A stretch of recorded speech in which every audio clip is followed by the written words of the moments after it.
ہم بات کرتے ہیں انشاءاللہ کہ گناہوں کے جو ہے وہ اثرات کیا ہیں انسان کی زندگی پہ، اور کیوں انہیں چھوڑنا چاہیے اور کیوں ہمیں موٹیویٹڈ رہنا چاہیے انشاءاللہ کہ گناہوں سے بندہ دور رہے۔ سب سے پہلی بات تو یہ سمجھ لیں، دیکھیں کہ گناہ کی نیچر ہی ایسی ہے کہ وہ آپ کو نقصان دے گا۔ یہ اس لیے نہیں ہے کہ اللہ آپ کو پنش کر رہا ہے، اللہ تو انسان کو پنش کرنا چاہتا ہی نہیں۔ قرآن میں ہے، سورہ نساء میں اللہ کہتے ہیں اللہ تمہیں پنش کر کے کیا کرے گا اگر تم اللہ کے ماننے والے اور اللہ سے استغفار کرتے ہو، اللہ کا شکر کرتے ہو۔ اصل میں تو انسان خود پنش کرتا ہے اپنے آپ کو۔ تو جس طرح ایک ریڈیو ایکٹیو مٹیریل نقصان دہ ہے، اس کے قریب آپ جائیں گے آپ کو کینسر ہو جائے گا گاما ریز کی وجہ سے، اسی طرح گناہ ہے، آپ اس کے قریب جائیں گے ہو ہی نہیں سکتا آپ کو نقصان نہ ہو، نقصان آئے گا ہی آئے گا، تو وہ ہم خود اپنا نقصان کر رہے ہیں، ٹھیک ہے۔ تو اس کے اثرات کیا ہیں؟ سم of the consequences of sun, ابن القیم کی کتاب سے اخذ شدہ ہیں یہ کانسیکوینسز، 9-10 کانسیکوینسز انہوں نے بتائے ہیں۔ یہ اس لیے ہے کیونکہ نفسیاتی طور پہ ہمیں جب ایک چیز کے اثرات پتہ لگ جائیں کانسیکوینسز، تو موٹیویشن آ جاتی اس سے بچنے کی، اس لیے بتا رہا ہوں، ٹھیک ہے۔ پہلی چیز ہے جی کہ نالج سے ڈپرائیو ہو جانا، جتنا بھی آپ کو علم تھا جو بھی تھا اس سے ڈپرائیو ہو جاتا ہے انسان، کیونکہ نالج لائٹ ہے، نور ہے، گناہ جو ہے وہ نور کو لے لیتا ہے۔ اور یہ اکثر اسلاف جب ان کے پاس کوئی شکایت کرتا تھا آ کے کہ میری میموری ویک ہو گئی ہے، یا مجھے کچھ چیز یاد تھی، قرآن کا کچھ پورشن یاد تھا وہ بھول گیا ہے، تو وہ اکثر انہیں یہی ایڈوائس کرتے تھے کہ آپ استغفار کریں، کیونکہ گناہوں کی وجہ سے چیزیں بھول جاتی ہیں، ٹھیک ہے۔ تو یہ ایک بہت بڑا اثر ہے، اللہ معاف کرے کسی نے قرآن حفظ کیا ہوا ہے اور وہ بالکل نکل گیا ہے دل سے، تو یہ ایک فکر کرنے والی بات ہے، اور اس کو کوشش کرنی چاہیے اس کو واپس لائے اور اپنے گناہوں کو بھی ظاہر ہے ان سے توبہ کرے۔ دوسری چیز، رزق کا چھن جانا۔ اللہ کے نبی صلی اللہ علیہ وسلم نے فرمایا، ابن ماجہ کی حدیث ہے، صحیح حدیث ہے، ایک شخص کو رزق ملنا ہوتا ہے حلال سے، لیکن وہ جلد بازی کر کے گناہ کر کے وہی رزق حرام سے لے لیتا ہے، تو پھر اس کو ایکسٹرا کچھ نہیں ملتا، جو اس نے لے لیا وہ مل جاتا ہے، نہ اللہ کی ہیلپ اس کے ساتھ ہوتی ہے۔ اور یہ جو حدیث ہے جو میں ابھی سنانے لگا ہوں، یہ کیا ہے؟ A man is deprived of provision because of the sins that he commits۔ انسان کو رزق سے ڈپرائیو کر دیا جاتا ہے اس کے گناہوں کی وجہ سے۔ اب یہاں پہ ہو سکتا ہے آپ کے ذہن میں سوال ہے کہ نہیں یار فلانا اتنے گناہ کرتا ہے، وہ تو موجیں کر رہا ہے، ٹھیک ہے، اس نے تو پلاٹ بنا لیے، یہ کر لیا وہ کر لیا۔ تو دیکھیں رزق 4 طرح کا ہوتا ہے، financial wealth, emotional wealth, social wealth, time wealth. ہو سکتا ہے اس کے پاس فائنینشیل ویلتھ ہو لیکن نہ ایموشنل ویلتھ ہو۔ ایموشنل ویلتھ کیا ہے؟ ذہنی سکون، وہ بھی رزق ہے، غنا، ٹھیک ہے، دل میں ایک سیٹسفیکشن۔ اسی طرح ایموشنل ویلتھ میں ہے جذبات پہ کنٹرول، اینگر مینجمنٹ اچھی، اخلاق اچھا، یہ ایموشنل ویلتھ ہے۔ ہو سکتا ہے وہ بندہ اس سے محروم ہو۔ آپ نے کئی لوگ دیکھے ہیں کچھ بھی نہیں کھانے کو لیکن ذہنی سکون ہے اللہ کی طرف سے، اولاد دی اللہ نے، اولاد پل بھی رہی ہے ماشاءاللہ، اور نیک اولاد ہے، ٹھیک ہے، سب کچھ ہے، تو کیا یہ رزق نہیں ہے؟ بالکل ہے۔ سوشل ویلتھ اسی کو کہتے ہیں کہ آپ کی اولاد اچھی ہے، آپ کی بیوی اچھی ہے، آپ کا جو ہے وہ گھر والے اچھے ہیں، آپ کے ساتھ لائل لوگ جمع ہو گئے، تو وہ بھی رزق ہے۔ ٹائم ویلتھ، ٹائم میں برکت، آپ کے کام جلدی ہو جاتے ہیں، ٹھیک ہے، آپ کرتے ہی وہ ہیں جو اللہ سبحانہ و تعالیٰ کو پسند ہے، یہ ٹائم میں برکت ہے۔ تو جب ہم گناہوں میں پڑتے ہیں تو یہ ہمارا رزق ڈپرائیو ہوتا ہے، ٹائم سے برکت اٹھ جاتی ہے، ٹینشنیں بڑھ جاتی ہیں، ٹھیک ہے، ٹائم مینجمنٹ ویک ہو جاتی ہے۔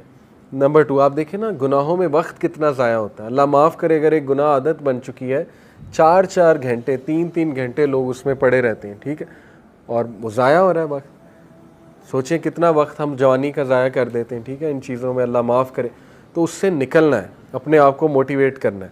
پھر آپ دیکھیں سوشل ویلتھ، ہمارے ساتھ لوگ ہی ایسے آ جائیں جو ہمیں کھانے کو تیار ہیں اور بس ان کی نظر ہماری دولت پہ ہو، تو پھر یہ کون سا رزق ہے؟ اس کا مطلب ڈپرائیو ہو رہا ہے اور گناہوں کی وجہ سے۔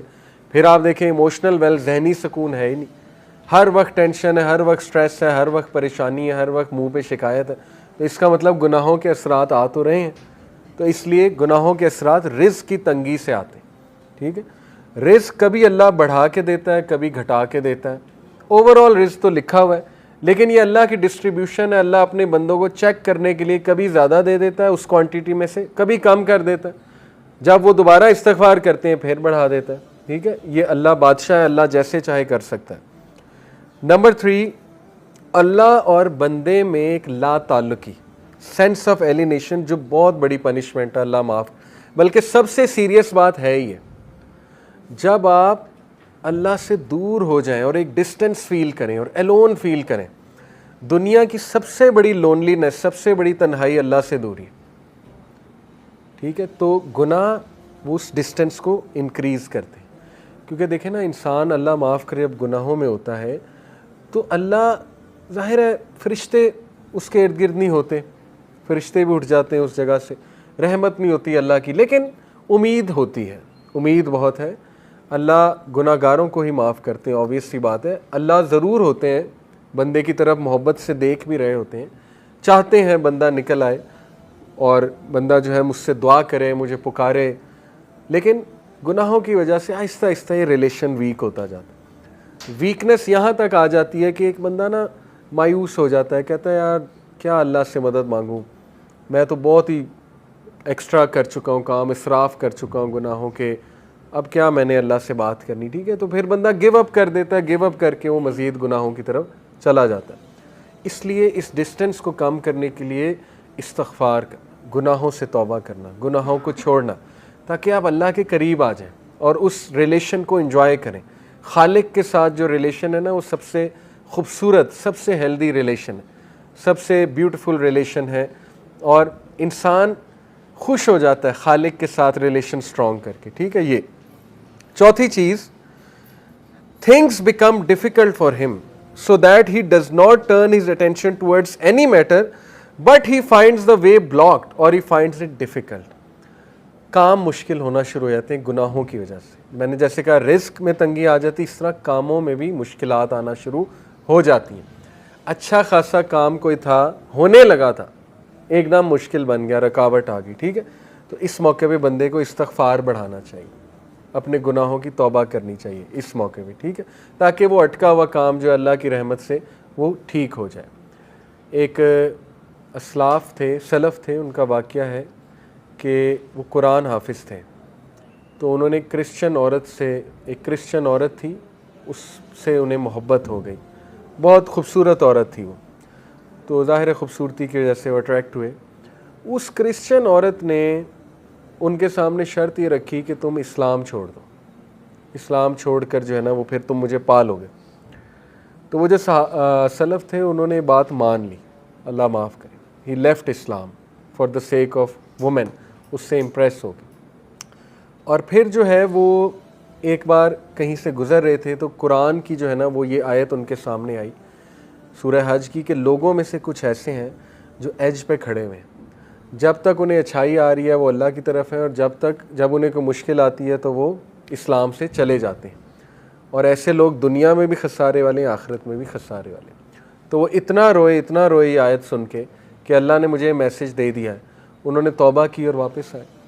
تو میں آپ کو بتانے کا مقصد یہ کہ کئی اسلاف آپ کو نظر آئیں گے جو بعد میں محدث بنے، بڑے بڑے ٹیچرز بنے، دیندار لوگ بنے، ان بہت ڈارکنس میں تھے، بہت زیادہ.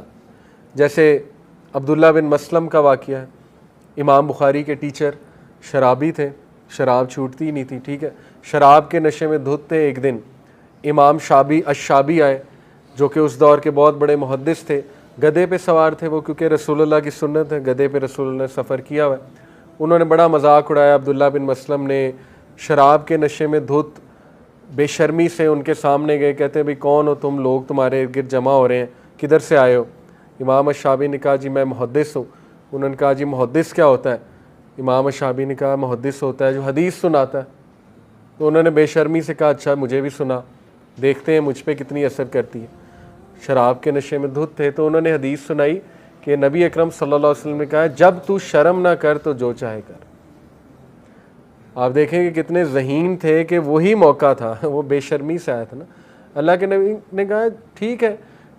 یہ اس طرح ہے جیسے ایک باپ بیٹے کو نہیں کہتا جا پھر جو کرنا کر. تو دیکھیں وہ حدیث ایسا ان کے اوپر گری پہاڑ بن کے. انہوں نے کہا کہ میں اسی وقت بس توبہ کی، ارادہ کیا کہ اللہ میں اتنا بے شرم ہو گیا ہوں. اور ماشاءاللہ آپ دیکھیں وہ عبداللہ بن مسلم امام بخاری کے استاد، ٹھیک ہے، حدیث کے حوالے سے.